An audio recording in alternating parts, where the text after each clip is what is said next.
In this video, we're going to sketch a graph of a piecewise defined function.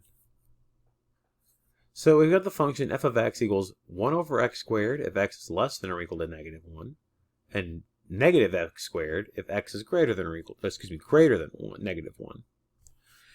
We're being asked to sketch a graph. So the first thing that we're going to want to do is sketch the graphs individually without worrying about the restrictions. So 1 over x squared is one of those power functions where the power is a negative integer. It's an even integer on the bottom here for the exponent. So we know that both sides of it will be above the x-axis. We can't plug in 0 for x, so we've got that vertical asymptote there. So we get this nice little curved shape, if you will. This side going up, this side going down. Negative x squared is a parabola, so it's opening downward. So it has a vertex at 0, 0 and opens down. So that would be the graph of y equals negative x squared. We want to put these pieces together on the appropriate restrictions.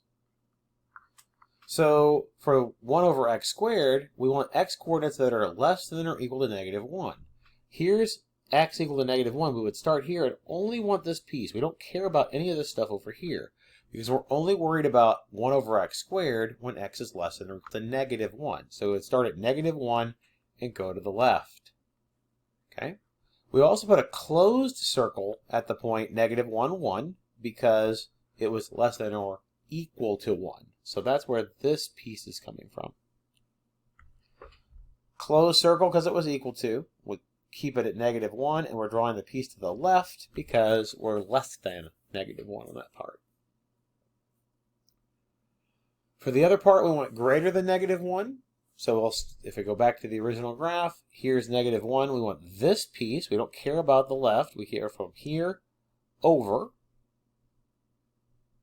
We also don't want to include the point here because, again, it's x is greater than negative 1. So we'll put an open circle at negative 1, which you see here. So we'll put an open circle at negative 1 and then draw the rest of the graph. Putting those two pieces together give you the graph that we see below and the final graph for the piecewise defined function.